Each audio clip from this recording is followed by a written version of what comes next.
Okay, hello everyone. I wanted to record a quick episode. The title emerged to me, Can Energy Be Human? And, there's certain things when we think about, we are so conditioned into accepting that we never doubt. But really, one of the most important things that's going to contribute to the evolution of the psychology of the human species is for it to reestablish a relationship with how it is ideologically mapping out the world and meaning. There are some scholars who say ideology and culture are not your friends. For example, Terence McKenna says this. There's a lot of ideological systems that lead to the distrust of, let's say, the governing powers. But for me, I feel that human beings are a rare evolutionary opportunity. We're a 4.5 billion year old opportunity to do something, actually, to be a performer in the void. And for the species to recalibrate its performance in accordance to expanding its understanding of ideological systems and how they become us. Human beings, of course, need concepts, just like you need letters to have words, and then you need words to have sentences. And then once you have language, you have speech.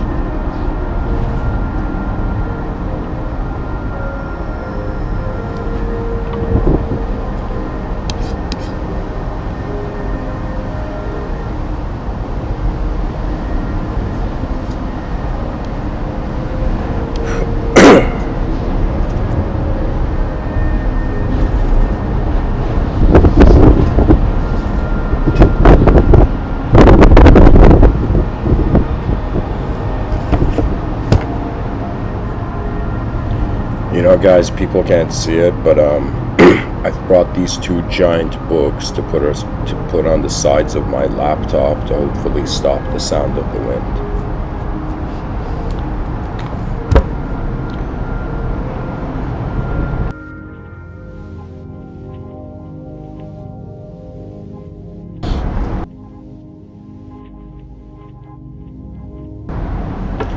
And the subtitle of this episode, I've written human energy, like what is that? Can we even perceive that in sort of its own unique context? What do I mean by primordial dehumanization? I'm going to get into that. And then interests change facts. This is a very huge thing, right? So let me see. I guess I'll start off from this, that every living human being, they find themselves in a realm where there is a sort of existential singularity of a world. And then there is a multiplicity of how every day we wake up, the brain is technically reinventing itself. That's what simulation means. In a changing world, reality appears simulated if you are traveling in that change. That means if you're a changing entity, it's like everything's pretty much a sort of simulation. If we even look at evolution, the behavior of this evolutionary animal, it has also gone through a sort of psychological transcendence, or from a physiological position, it is transcended to a psychological state. Our experience is changing faster than our existence, and therefore we can articulate meaning to the moment.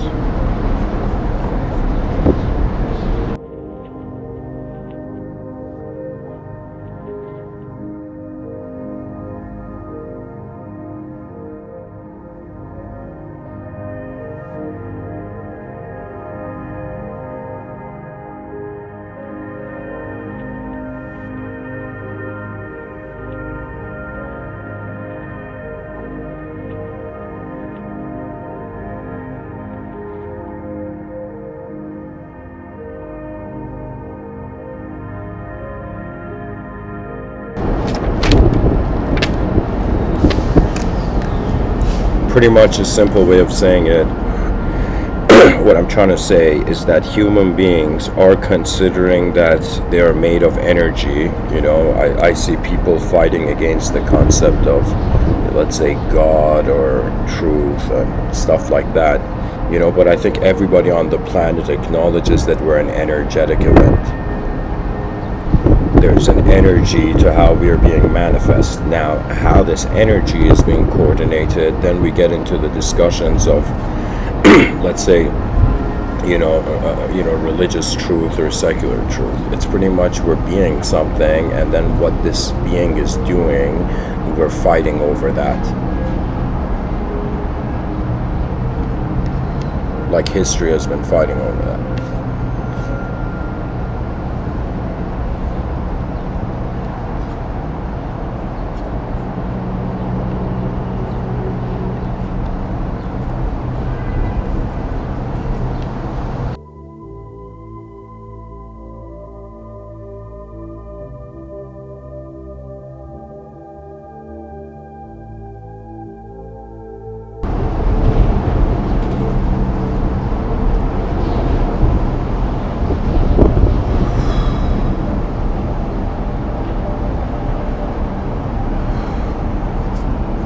So the eyes open to the day.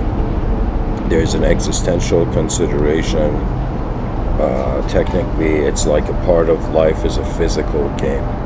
It's like we're inside a physical video game. We're a character inside a physical world, So there's the existential approach to it, and then there's the experiential approach. For the existential approach, we have the concept of energy, and energy is really a pure idea. Technically, anything that has an ability to move, we say it has potential energy. Or we can say that we are these energetic beings, and they say energy cannot be created or destroyed from a certain perspective. But I see it more as a coin, and in one side we are identifying with how energy is changing, and the other side we're identifying with how energy is being.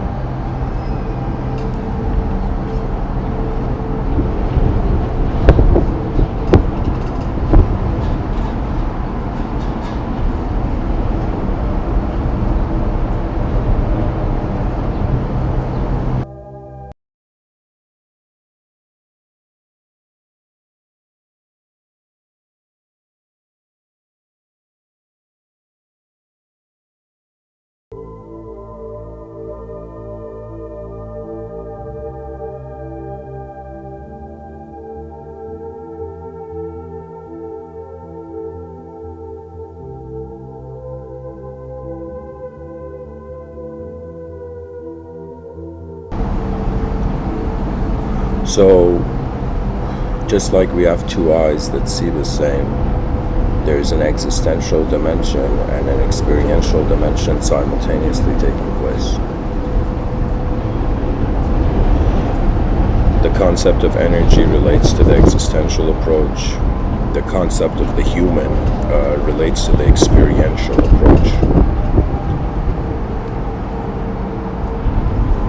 Now, when I say, can energy be human, this is not only one of the most, I think, strangest questions somebody can ask, but it's another way we can even ask it is, can a human being be energy, right?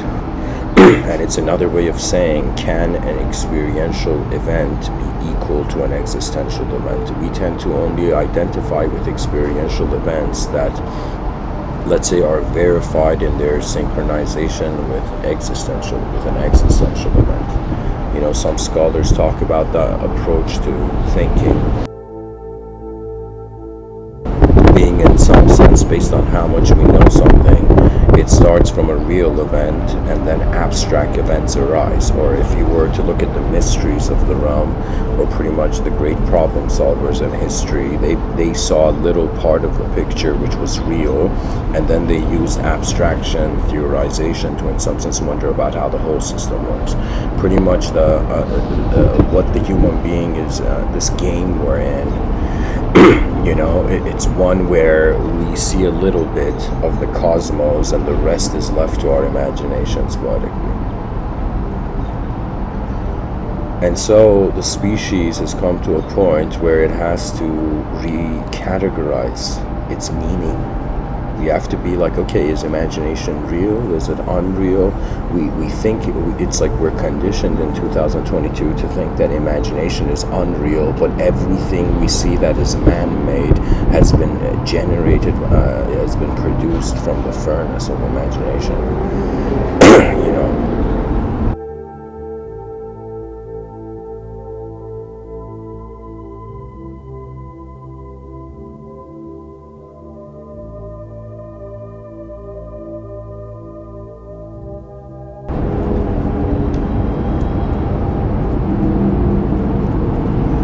So it's as if we're wondering, can a human being be energy? Can an experiential event be equal to an existential event? Or would be another way of saying, could an abstract event be as equal as, a real event? And then from another approach, we're wondering, it's like pretty much this episode is being divided into two modes of, is imagination real? Or is reality imagined? And the answer is that it's simultaneously occurring as both.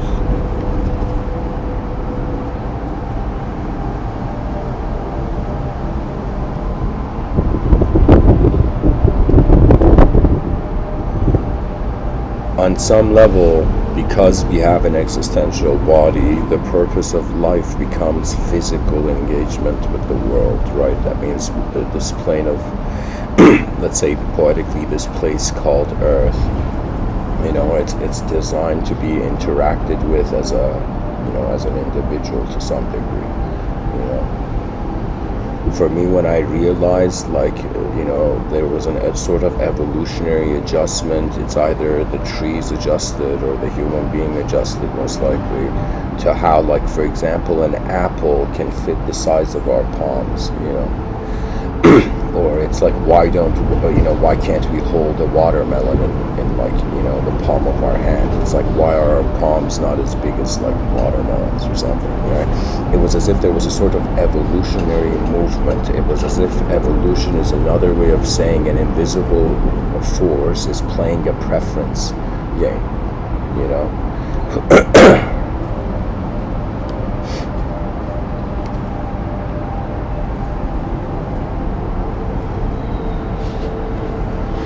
So, in wondering about the reality of imagination, we cannot ignore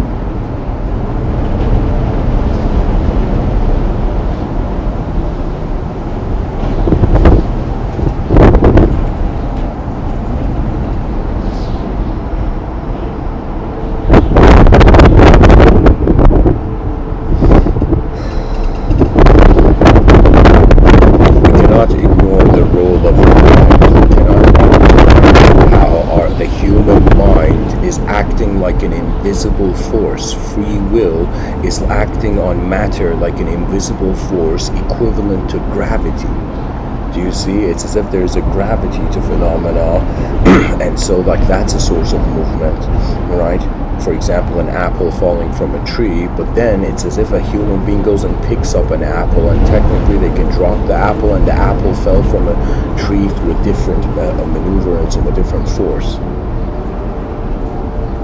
So what I'm trying to say is that we are in a world where it is true that there is visible objects. We cannot deny materialism its matter, but at the same time, right, there are invisible forces at work, and the concept of the invisible is acknowledged in a lot of ideological systems, right?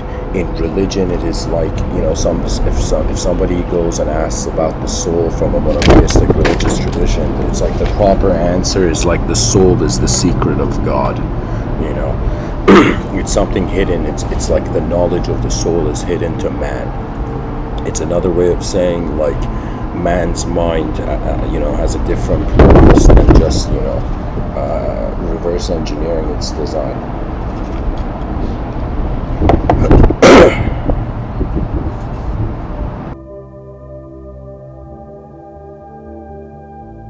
So I'm trying to build up to this idea that the free will is an invisible force, and the idea of invisible is acknowledged in many traditions. So in religion, it is pretty much, let's say, the divine will or the mysteries or secrets of the soul.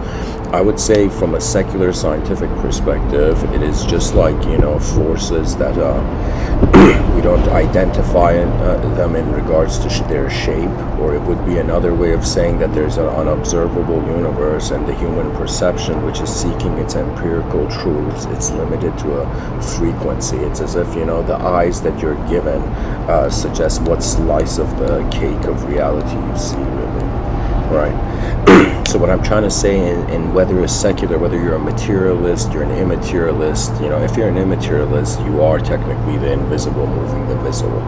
If you're a materialist, you're the visible moving in the invisible. We cannot ignore that the nature of the mind is like space.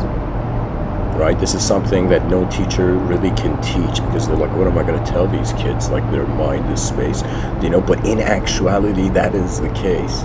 That we, before our free will can activate, we require a space of observance. Right? That means the whole thing that separates conscious activity from unconscious activity, that in conscious activity there is a synchronized inner event, like life is moving behind our eyes before it moves in front of it, and when we are confident in how it has moved in behind our eyes, then in some sense that confidence pours out in the outer realms. I would say when I was younger, this deal of confidence was a huge issue. I shouldn't say it was a huge issue, but it was like a burden, right? I was like, what the hell is this confidence people talk about? I'm just being myself, right? But then later on I realized, right, that it's like when a person, if somebody, let's say somebody thinks they're not confident, and somebody comes and tells them, hey man, can you pass me that salt shaker from the other side of the table? Or let's say the person gets thirsty, goes to the cupboard, grabs a cup and just fills it up with water and drinks it. I think most people are confident in drinking water, So it's as if, like, why was their confidence there, but why wasn't there confidence? Let's say somebody can be confident, filling up a cup with water, but they can't be confident, let's say, talking in front of, like, let's say, the whole species, for example, right? And so the realization comes that why in one moment of manifestation there was a smooth flow, and in other moments of manifestation, that smooth flow was absent, right? It's like, this is an important thing to consider. And the answer is that there was an instantaneous certainty. This is what they don't tell about confidence, right? That the person has to accept how their mind is or is happening, and then they act, the body follows it. I use this metaphor.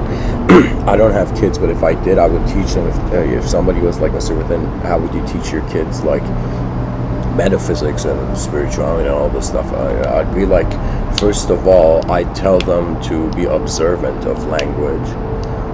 That means watch language before it locks you into its design. Like, this is very important. To me, I have reached a point where I can very quickly say, like, if I meet a person, I could probably, them speaking for a couple of minutes, I could tell how much they are ideologically possessed and how much they have actually acknowledged the unknown. Because those people who confront the nature of the unknown, they actually are rendered fearless to the known. So it's as if, like, an invisible truth made a visible entity fearless against its visible destiny,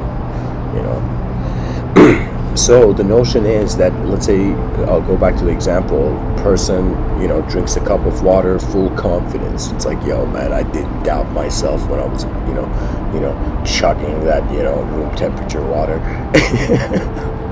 that tap water,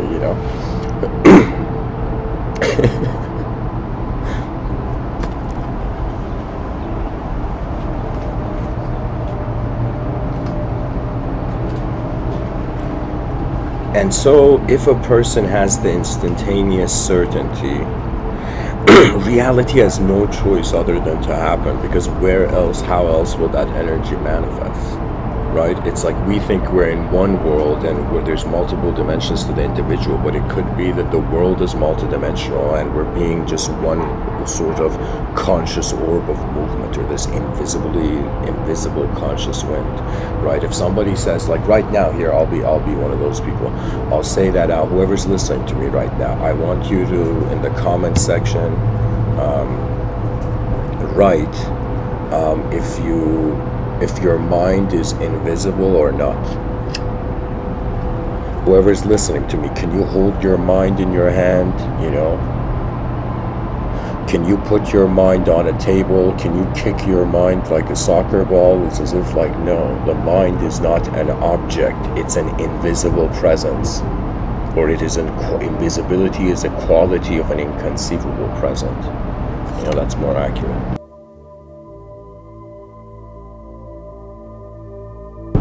Pretty much what they don't say is that you're born into this world, and what the world is a dualistic relationship.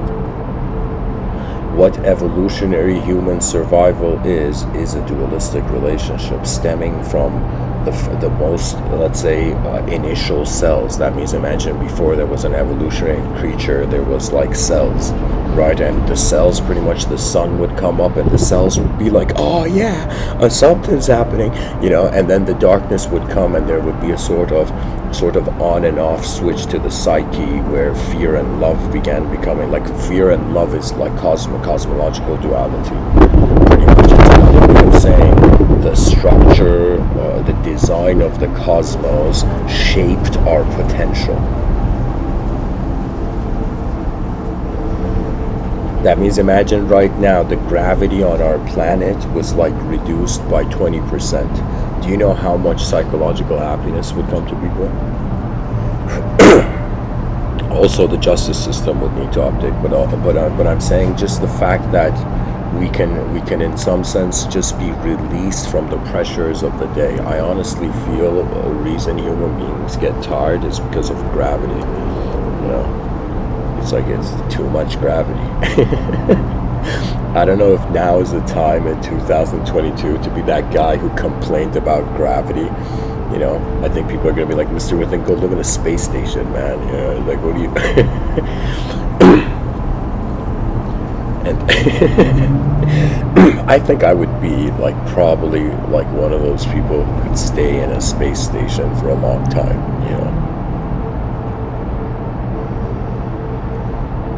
Can you imagine, like, Mr. Within's podcasting, live streaming from outer space, guys? It happened,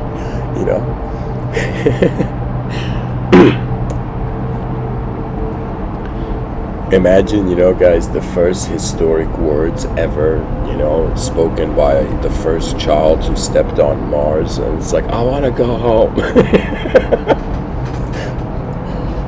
Oh, man.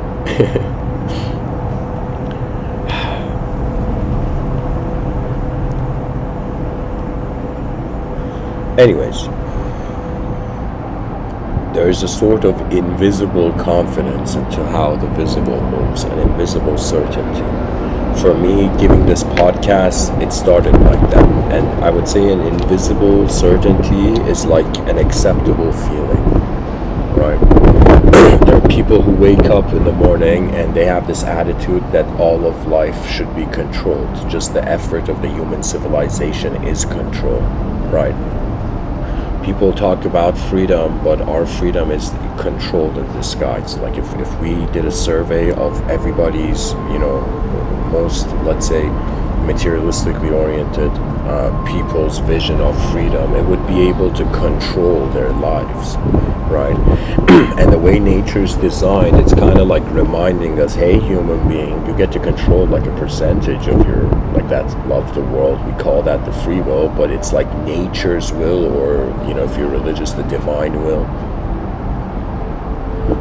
That's like part of the show. It's as if life is not even though we say we're individually conscious, but it's a co-creation between a self and a world, right? And if you don't trust the world, the self suffers, One of the biggest psychological dangers with the future generations is absolutism, right? And absolutism happens when the intellect gets scared. When a person suffers, they want an instant resolve, right? You know.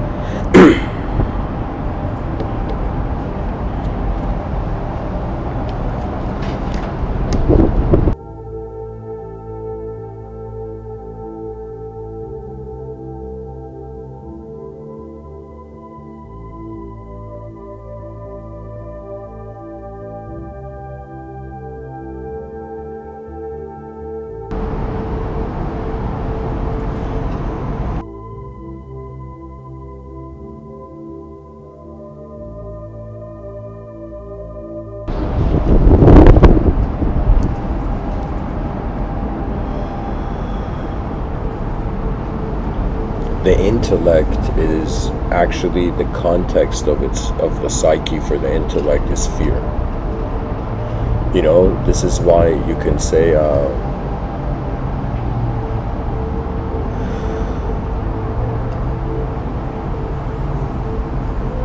I don't know, it's just like we're like a candle in the dark. In the darkness of the cosmic existence, we're an experiential candle flame. And so the interesting thing about us being our species being a candle compared to other species being a candle is that other species are not conscious of their own glow. And when I look at animals, right, I see that none of them have a sort of self-suffering. Aside from the human being, no other species is like suffering because of what it is, right? It's suffering because of where it is or what the environment is, right? The human being is the only species that can suffer from what it is, right? Like if you were to look at the lifetime of, let's say, a bird or a squirrel, it would just be like, you know, a sort of unconscious or, let's say, semi-conscious reaction to its environment. But because the human being is a fully conscious response to the environment, it's as if we have the burden of being responsible not for just what we see, but for what we see means, what our sight means.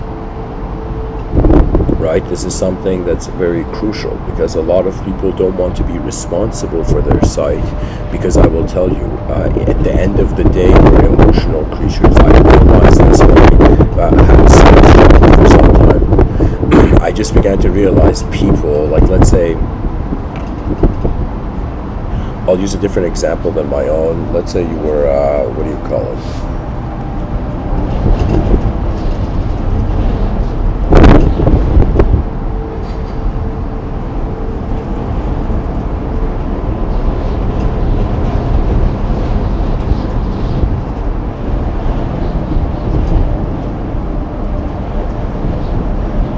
Let's say there's a couple has gone into a refrigerator store to buy a refrigerator, or some mall to buy a refrigerator, and there's a refrigerator salesman. Okay, and so imagine, you know, the refrigerator salesman comes and says, oh, hey, you know, and imagine it's a newly wed couple or something, you know.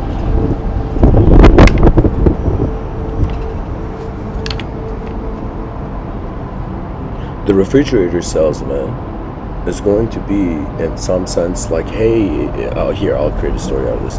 So the refrigerator salesman comes to the couple and says, hey, we have a new, like, refrigerator. It just appeared out of nowhere in our store mysteriously, and so, you know, it's on sale, right? And inside the refrigerator, where, you know, there's a portal. Imagine some sort of mysterious, like, portal, right? And so, you know, imagine the couple is like, all right, let's see this refrigerator. And the refrigerator salesman opens the refrigerator door, and it's like there's an actual portal in there. And let's say, you know, the husband's thinking about, like, oh my God, this is like a sort of national mystery. We got to take this somewhere, you know. It's like, but imagine, you know, at that point, right? Suddenly, you know, the wife says, like, you know, I don't like the color of this refrigerator.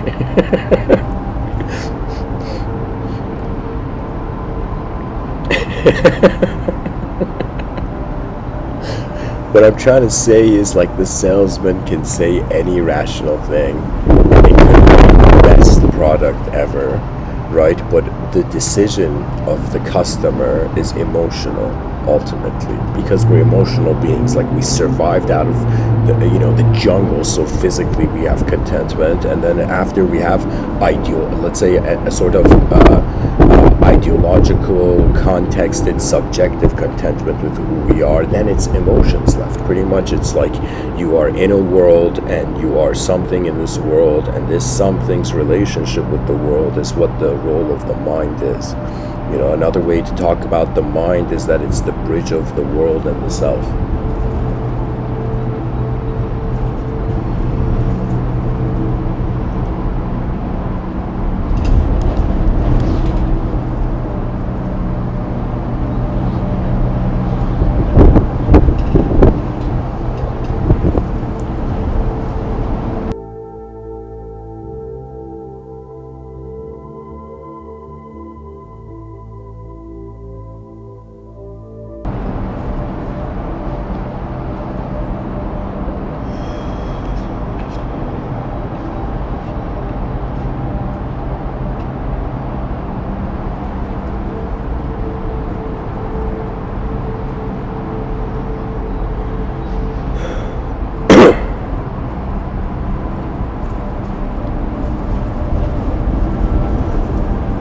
On some level, when I say primordial dehumanization, let's for a second classify, or okay, here, I'll start from this, that what I mean is that before humanity or the human being was real, the world was being real without the human idea.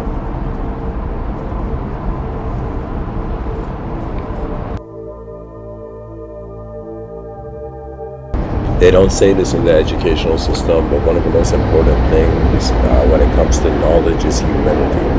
Why? Because you suddenly notice the problem is too big. Let's say in my awareness right now, I'm being a biological human being, so I can in some sense use these known variables to, communicate. But if I was to think about the whole cosmic realm, like the whole cosmos, it's as if like there's so many things that could be happening that our species doesn't even have the language for, hasn't even discovered yet.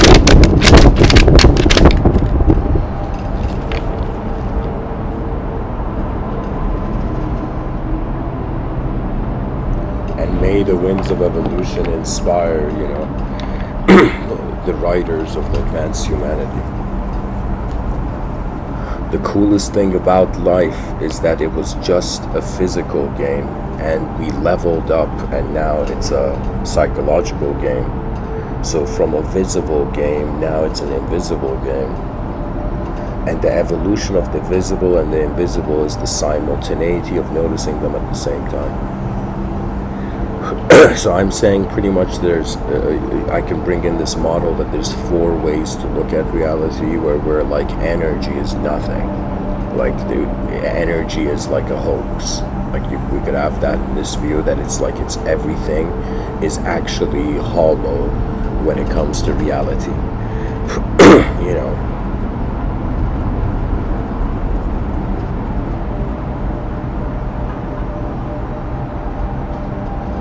And even if maybe I should say this, that if the mind is creating the concept of energy, and there needs to be energy before the mind is created, so technically energy is naming itself. So energy is nameless, right? So it's as if the power source of human nature cannot be shaped in dualism. It's beyond dualism. So one view is that it's like energy is nothing. We can have this view that energy is being everything. We could think that energy is a division, let's say, between potential energy and kinetic energy.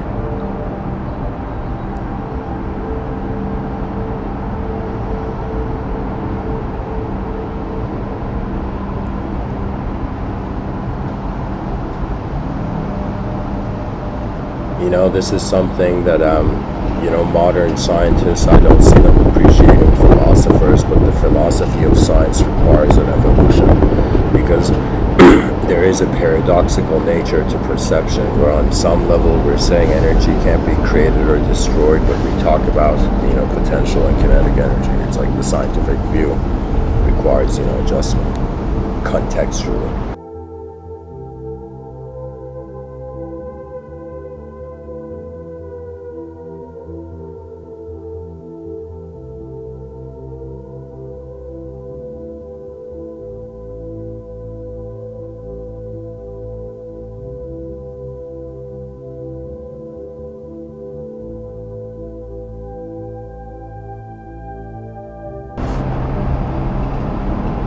And there is a possibility that it's just an infinite change.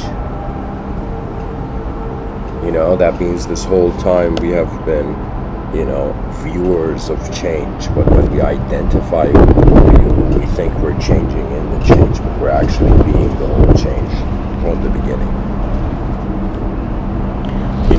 If they say energy cannot be created or destroyed, then it's another way of saying the mixture of the idea, the integration of the idea of the human and the human being an energetic being is a paradox, because the human identity is defined based on its temporary parameters. But the idea of energy is in some sense as if a sort of changeless being. To me it's kind of hilarious, because like religion has the concept of God, which is inconceivable, and I would say the scientific method lands upon the branch where it's as if energy is inconceivable. And what's hilarious is that the whole thing, the distinction why some people are looking at this world and fathoming a God and some people aren't, is because which is more advanced?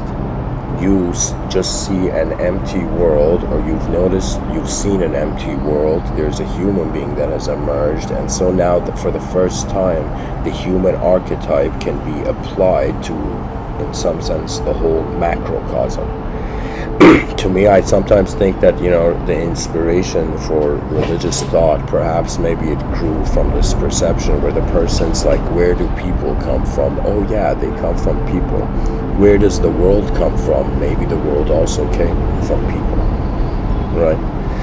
And so it's pretty much personification of the microcosm and macrocosm. We are being the personification of the microcosm, because technically we're attributing ownership of the periodic table to a name, right? So when a person says my body, my physical body, so their physical body is the periodic table, and so the periodic table, does it have an owner or not, right?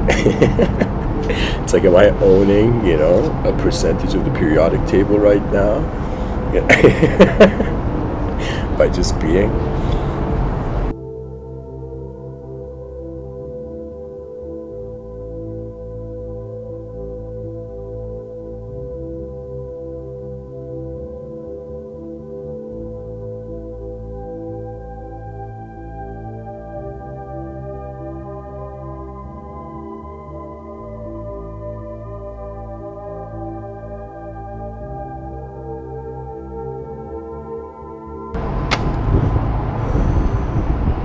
Where the efforts of mankind will lead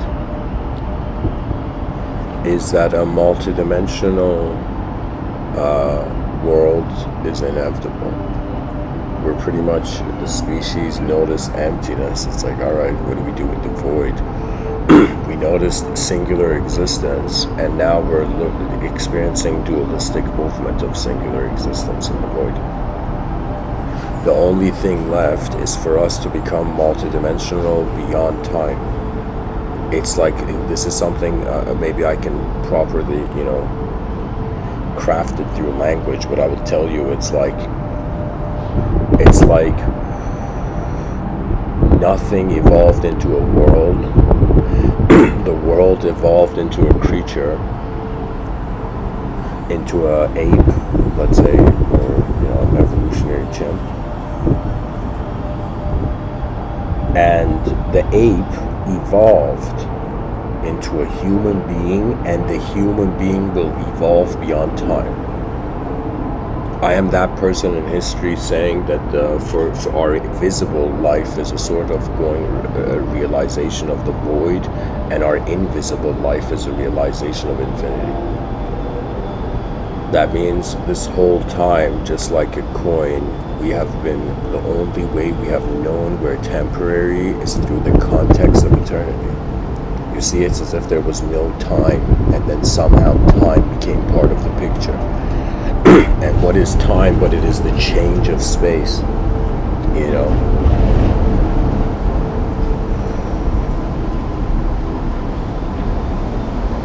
In some sense, why do certain physicists say that E equals mc squared is like, Einstein, wrote the most beautiful formula in history?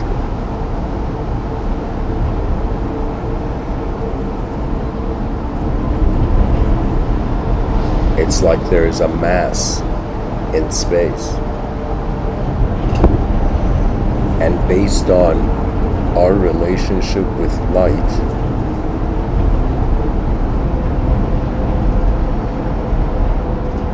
or how would I say it? It's like there was this, I forget the notable physicist's name. I don't know if it was Brian Cox or who it was. But I saw this, it's pretty much like, the scientist had gone on the Joe Rogan podcast and had told Joe Rogan that if, a mother gives birth to a child, and imagine you put on a watch for the child and you put on a watch on the wrist of the mother, it's as if when after 10 years those two watches would be different in some sense. As if the experience of existence, as if the journey of conscious experience and existence is relevant to variables which in some sense, without light, it's as if like light is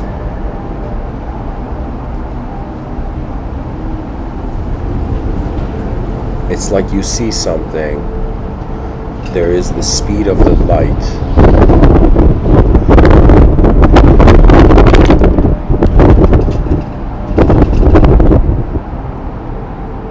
It's like a bright object is energy,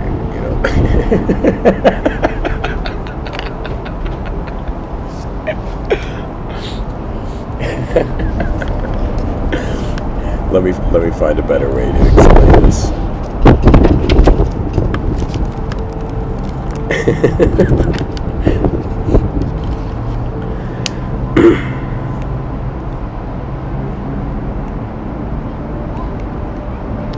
Okay, I'm gonna read this for the viewers. E equals mc squared. It's the world's most famous equation, but what does it really mean? Energy equals mass times the speed of light squared. On the most basic level, the equation says that energy and mass, matter, are interchangeable. They are different forms of the same thing.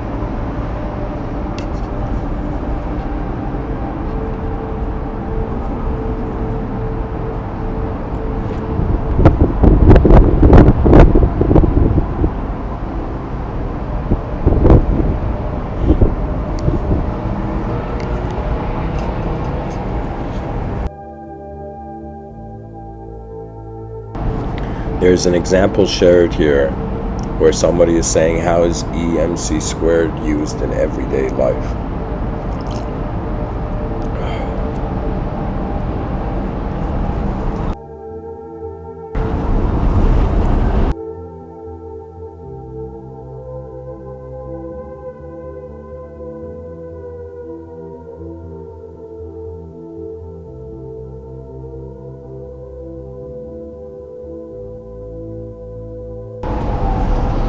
When you drive your car, E equals mc squared is at work. As the engine burns gasoline to produce energy in the form of motion, it does so by converting some of the gasoline's mass into energy, in accordance with Einstein's formula.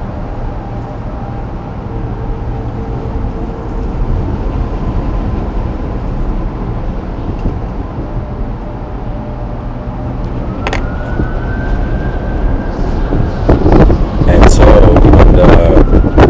gasoline turns into energy, there's, I would say, light is in the equation as well.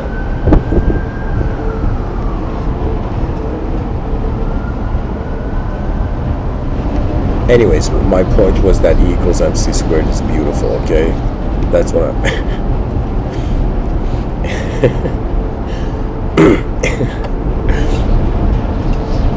Anyways, I'm approaching this episode as mainly from a philosophical perspective, simply because I get bored when shape, it's pretty much, how would I say it, in a changing world, if something doesn't change, it's as if it's like life has missed it.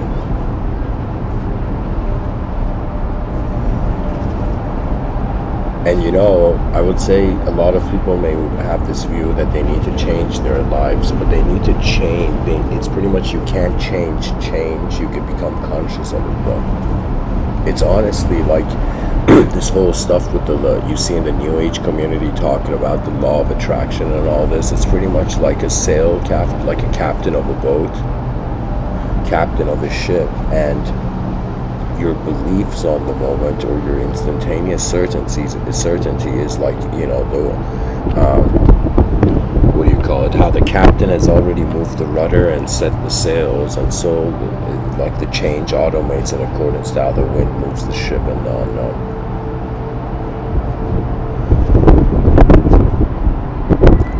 There is a psychological dimension to life, which there is an emotional intervention in, right? And then there is a physiological dimension of life, where I would say that's when the scientist can feel truly undisturbed. But because as long as there's human emotions, this is the third point of the subtitle, when I say interests can change facts, it's because it's not that there's only facts and reality.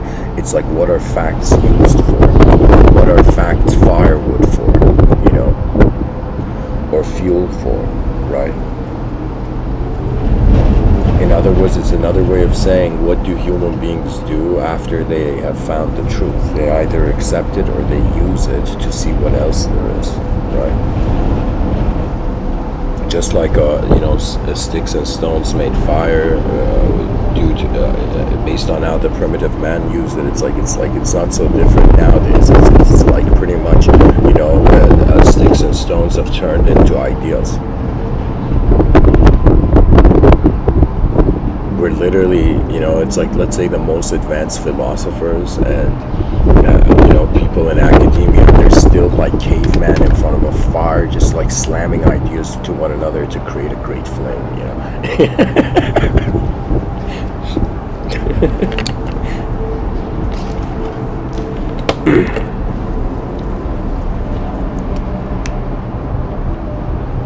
And really, human life is, we can't ignore the role of the free will. For me, at least, the attitude I'm taking into this system is really, I would say I'm treating it as a pilot. My attention, which has nothing to do with objects and subjects, is moving as a space where objects and subjects can happen to have meaning.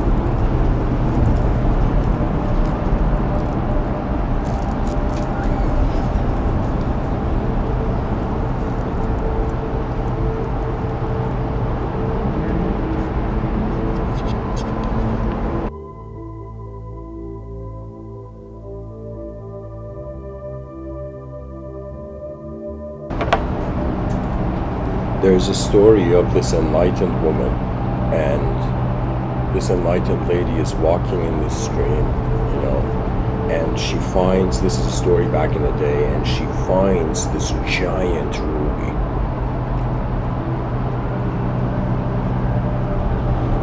Like this next level rare ruby.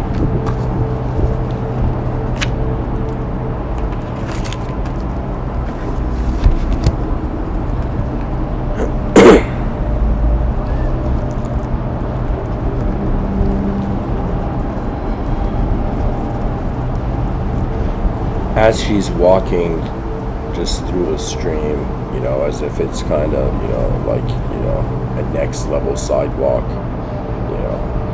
She reaches a point of the stream which is open to the town and aside from the forest, and there this young man has bought bread and is walking by, but this young man is living in such, let's say hurtful, poverty-stricken conditions that he just sees this lady with a giant ruby, and it was back in the day, and he just runs up to the lady and says, please give me that ruby right now,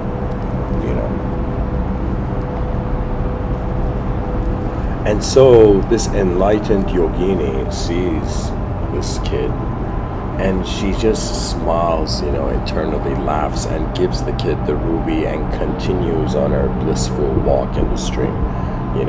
To her, it's as if she gives the kid, the ruby. Now this kid gets the ruby possessed by an egoic, powerful desire. He just slams the ruby into the bread and walks home as quickly as he can. And he goes inside, closes the door, pulls the curtains, and just puts this, bread into the, on the table, and he doesn't even care for the bread. He just, crushes the bread and takes the ruby out, and it's like, this ruby with mushed up pieces of bread on it. Unnecessary story details, but like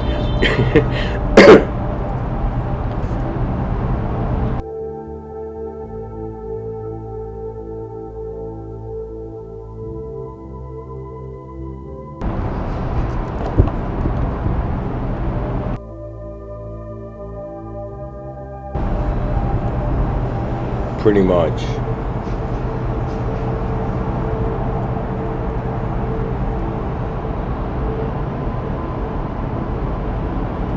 The kid looks at the treasure, and for a second he's like, he wipes off the drool of his, egoic desire, and for a second, he's just staring at the ruby, and then suddenly, as if like, an enlightening breeze hit him, right? He suddenly realizes, right? He just gets shocked, and he puts the ruby down, and this is the moral of the story pretty much, where the kid goes, what did that enlightened lady have that in some sense she could let go of something that has become the treasure for me, the most important treasure? So this kid realizes that there is, let's say, treasured objects, but there are treasured states of mind more valuable than anything you can, hold on for a limited time in a temporary world. The idea is use it, it's like for me when I see like billionaires and trillionaires, it's like just build a team based that in some sense is too smart to, allow its hatred to inefficiently destroy it, right? And my whole thing, like when I would say feel content, right? I hope this is achieved in my lifetime. I have a feeling it will even sooner, maybe get to experience decades of it. But the idea is that the richest people suddenly gathered around with the smartest people, right? And the smartest people gathered around with the most loving people, right?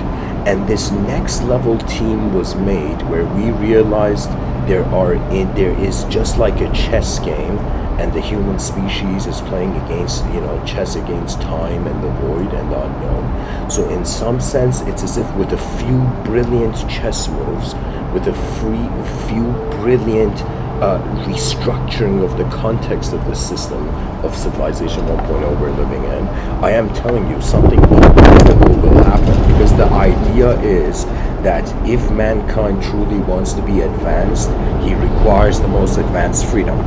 To require the most advanced freedom, you require the most advanced physical state. And the most advanced physical state is not just a healthy body, but in some sense it's a sort of rhythmically evolving one, right? So what I'm trying to say is there is enough smart people, enough benevolent people, or let's say there's enough smart people and rich people, and enough smart and rich people who can be benevolent enough to be like, why not build the most greatest civilization, greatest human effort, right? It's as if, what are we waiting for? What are the days going to, when you look at the global, atmosphere of cultures, It's as if we're all waiting for greatness, not realizing somebody has to, somebody has to, do something, Can you imagine being like this hipster kid on a balcony and imagine there's like some sort of alien spaceship, or not alien spaceship, but let's say this meteor is hitting Earth or something, and then people in the town, this hipster kid's like, okay, we're all either gonna die, or it's like somebody's doing something about this.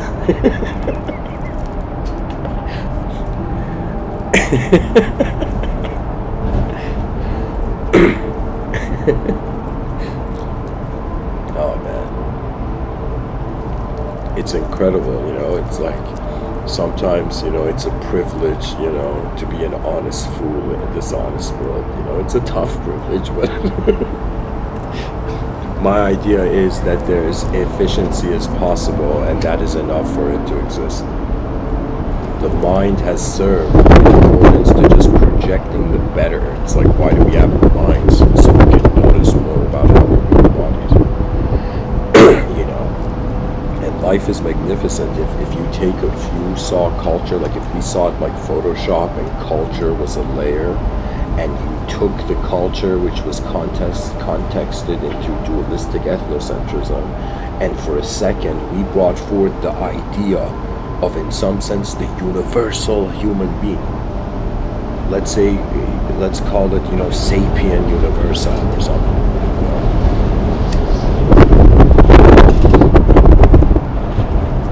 That means we did not want to just become responsible for our immediate, sphere of conscious perception, but we were looking at, how the species will, in some sense, sprint towards an efficient future.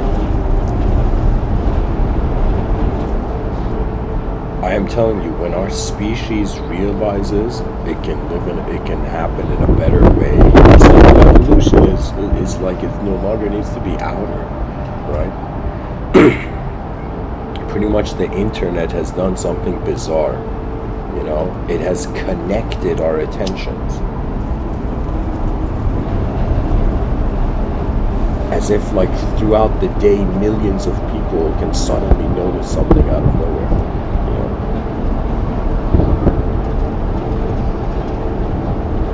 I would like to see, the advanced potential of Earth and the species to be activated. It's honestly like a puzzle, right?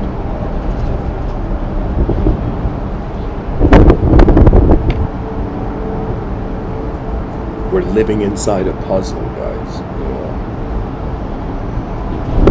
If somebody wanted to wonder what inside a Rubik's Cube looks like, imagine it looks like our world, the whole cosmos.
what I'm trying to say is that the language that we have accepted as ourselves has the potential of being inaccurate. When we think about the mind, we can say, or let's say we think about the body and we say, okay, the body is existing in time. But if we were to wonder about the mind existing in time, the mind creates the idea of time. It's as if just like there's a, let's say, brain, mind, and consciousness. It's like we could see existence as the brain, divinity as the mind, and free will as the consciousness. Or free will as the mind and divinity as the consciousness.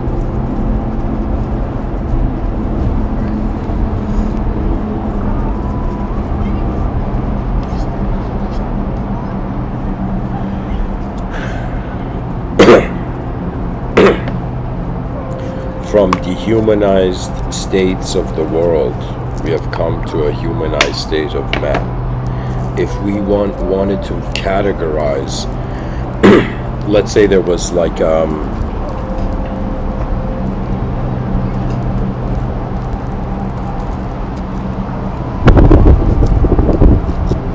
would I say it?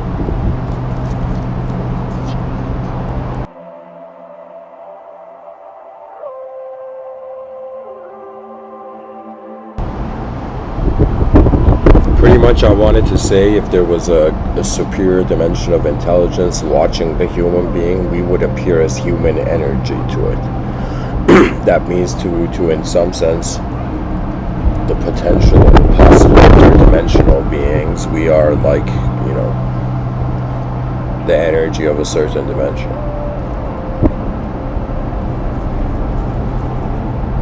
And imagine that parallel universes were like piano keys, and how the whole cosmos was happening was in some sense, the melody of dimensions simultaneously being heard.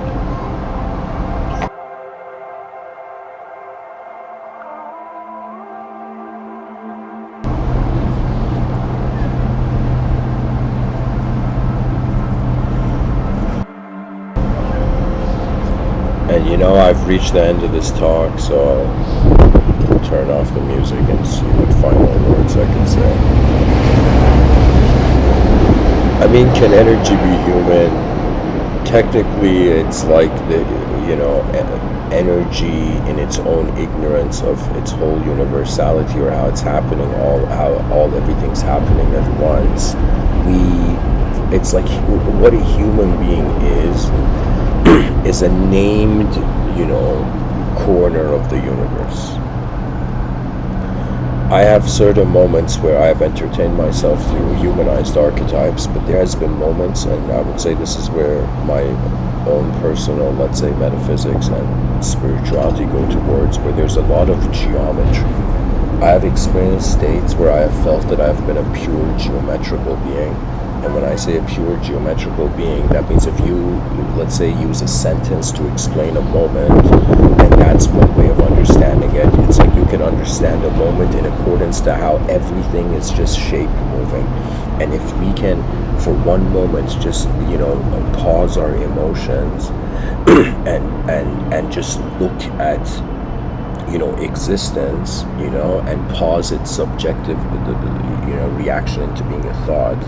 It's as if we realize that the old world had a contentment with objects being objects,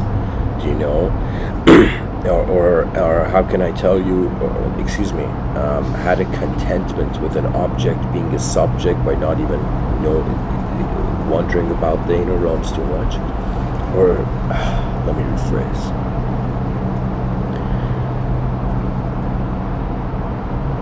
We have an acknowledgement of existence that is experientially so sophisticated that we categorize the mind into the present consciousness, into future visualizations, and past memories, right? And so it's as if the relationship of these, it's as if some invisible experiential force is doing something incredibly advanced to an existential setting, right? It's pretty much like, it's like the inner way to find divinity is to just wondering about what is moving at all. That sentence can lead to a great enlightenment.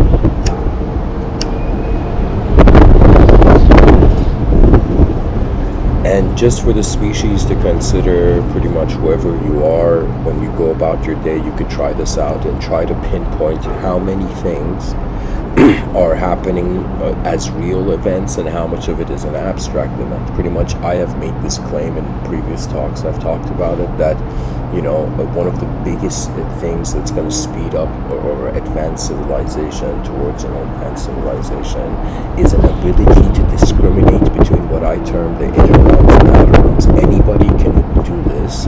Anybody who can do this, you cannot psychologically suffer technically, because you can discriminate. You can discriminate between is the subject in the moment more important or is the object.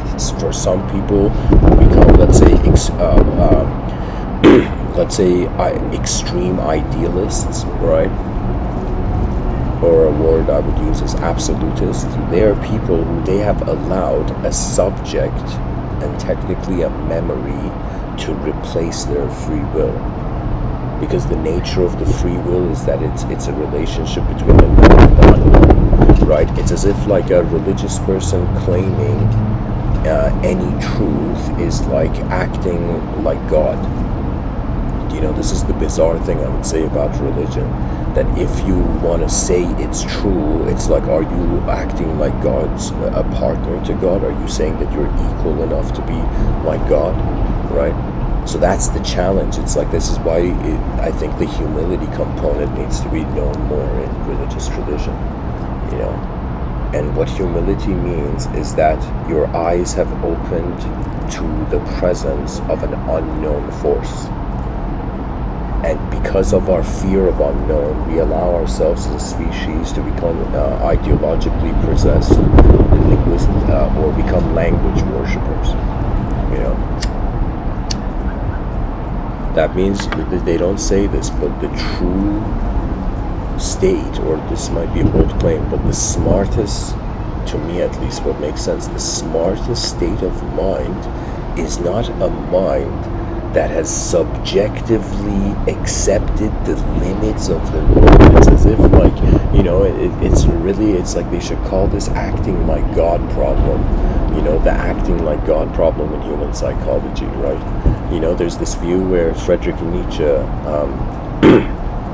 said, somebody said, who was it? Somebody said that Freud said God is dad, and Friedrich Nietzsche said God is dead, right? And Friedrich Nietzsche had this quote where he said,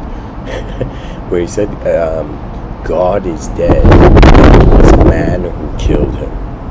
And it's this notion of saying that from treating the world as an unknown event, we forgot the unknown, and we got entranced by our little knowledge in a cosmos so big. That's the thing.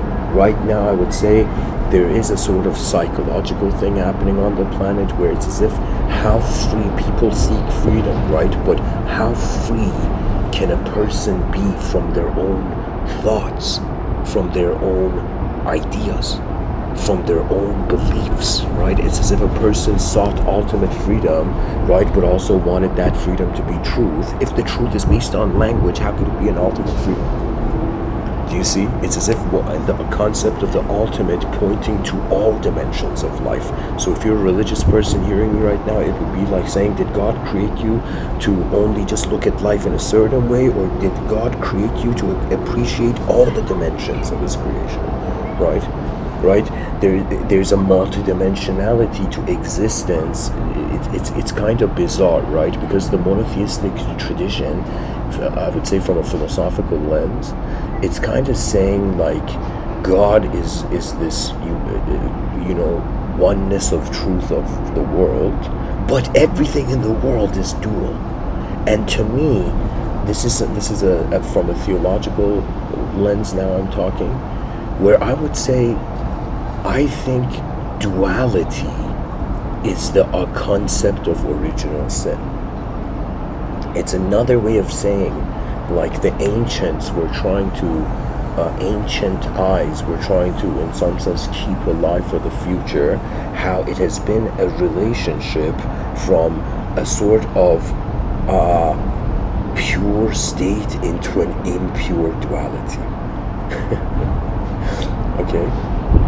Like, I don't know how to say it, but it's as if I sometimes wonder, why is it that in a lot of holy books they say God is all forgiving, but God couldn't forgive Adam and Eve in heaven, right? And I realize because the original sin was necessary. It's another way of saying we need duality to revalue the oneness. It's as if truth needs the false, but it shouldn't destroy the false, because if it destroys the false, it becomes the false. Pretty much the nature of the mind is that what it touches, it becomes, right? That means that this is where the free will is important, right? It's not just like, where do we walk in the world? It's also like, how does our mind generate our attitude in the world? Or how is our mind being, the generation of attitude from the brain or something?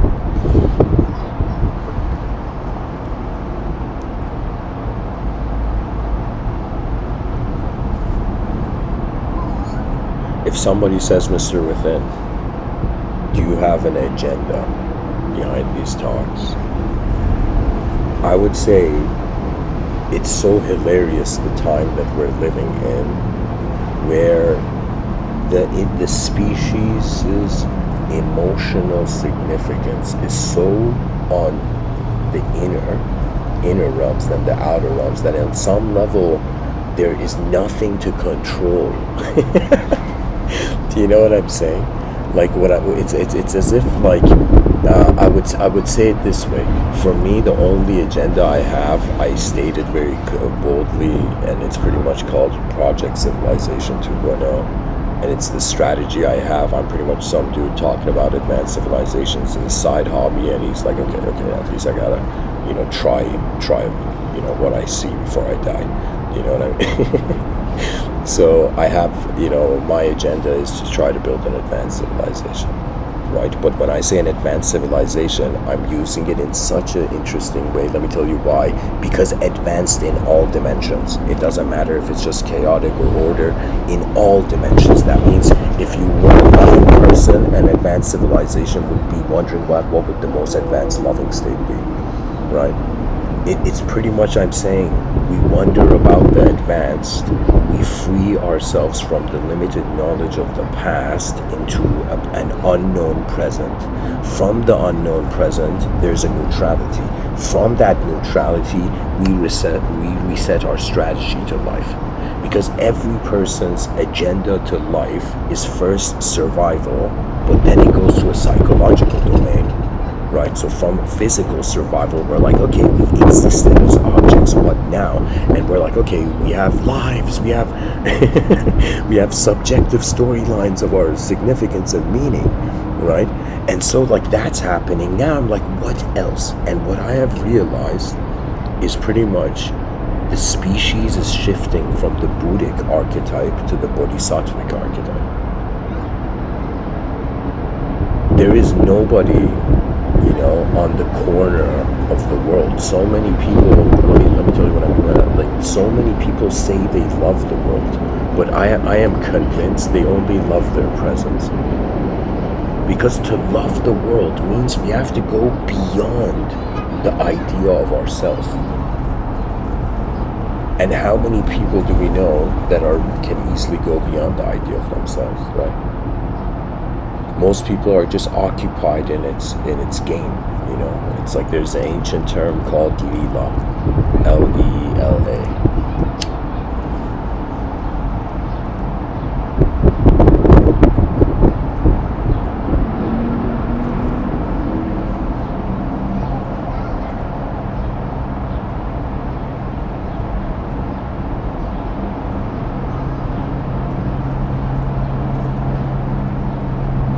It's a play of forces.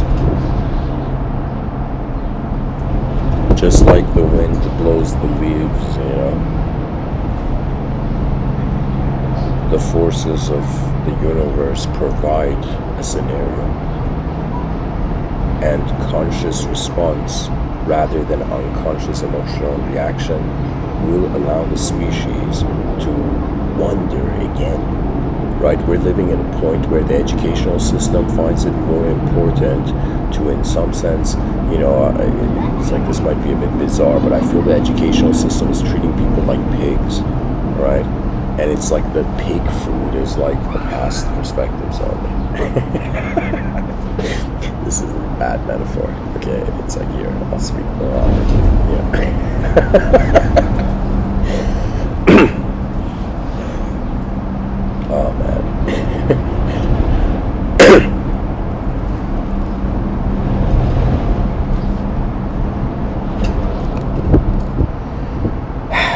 The educational system is telling people what the past has seen, which is not a bad thing, which is also necessary and has its value. But the most important thing is to get explorers of an unknown realm. If we can somehow shift from the educational system, you know, just being something that's, you know, helping the economy, it becomes the biggest global research project. That means imagine the concept of an old school, the concept of school becomes old school, right? And it becomes just a massive research project, right? It's like really that's what knowledge is, and we start like this ranking system similar to how like some video games, like for example there's this game called League of Legends that has a ranking system. We bring that into the educational system, you know, the ranking of how much you have explored this game of life, and in some sense what you have found, right? We're still hunter-gatherers, but now it's on the level of the sophistication of the mind.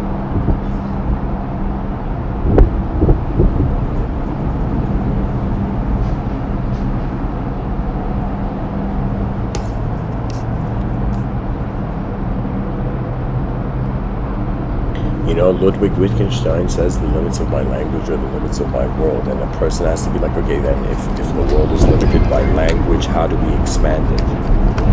Right?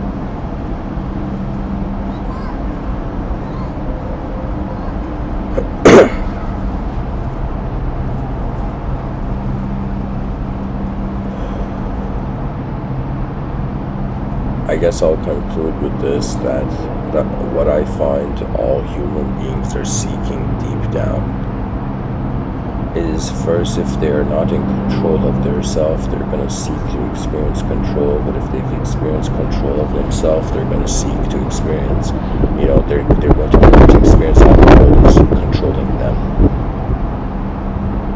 So it's as if like then the identity moves on towards a more macro perspective, so it becomes, in some sense, first an individual succeeded, then it's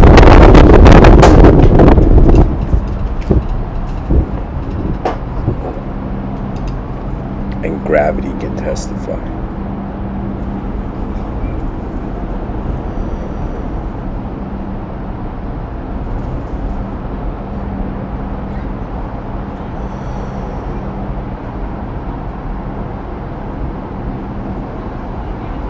The unknown is the edge of knowledge.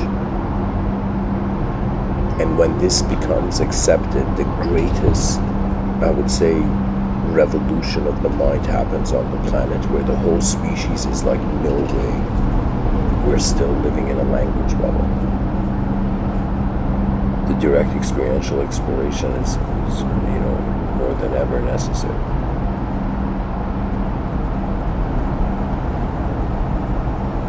The value of the individual is in the presence of its collective. The value of the collective is in the presence of, I would say, from the invisible to the inconceivable. So it's as if I was to say there were 3 dimensions right now, visible. So imagine me talking right now. There's a visible dimension where my body is sitting on a chair on my balcony, and then there's an invisible dimension where how I am being, like, the attention of the whole moment, and how I notice my inner realms move. And then I would say there's an inconceivable point where when my mind wonders about how it's being a mind, it's so instantaneous, there can be no other instance to compare its validity to. So the secret of consciousness is instantaneous being. And this is why we will never be able to define it. Because that which is instantaneous cannot have, poetically, like, we can't partner any idea to it. Imagine the difference between a conditional and unconditional truth. A conditional truth, you need the right circumstances, the proper moves on the Rubik's Cube, but when it comes to unconditional truth, it's just being. This is when I say you meet the unknown, it's pretty much realizing we're just being here as an unknown viewer of a known world. And how this unknown force moves, in some sense, leads to the design of reality. And my consideration, my prediction is that pretty much all the things that are right now, we are in the driver's seat of, in regards to consciousness, all of this will become second nature, and we will become a species beyond the need of communication even. It would be so, it's as if we're evolving from a visible object into an invisible subjective field, and the invisible subjective field is going towards an inconceivable being. But how alive this being is, like, different traditions have animated it differently. But to me, it's like the finale of temporary knowledge is you realize the unknown is unknown. It's this way of saying if a person fears death, they're wondering about who fears death, though. Who am I even to fear death? Do you know? Or what am I even to fear death? Do you know? And so that question is another way of saying, like, we appeared as a journeyer, but midway in the journeyer wondered if it's actually a journeyer, and then began to realize that it's a world event. You know, that means everybody's existence right now is a historic event. You know, we should celebrate. But anyways, guys, thanks for listening. I hope this episode has been helpful. Much blessings and namaste.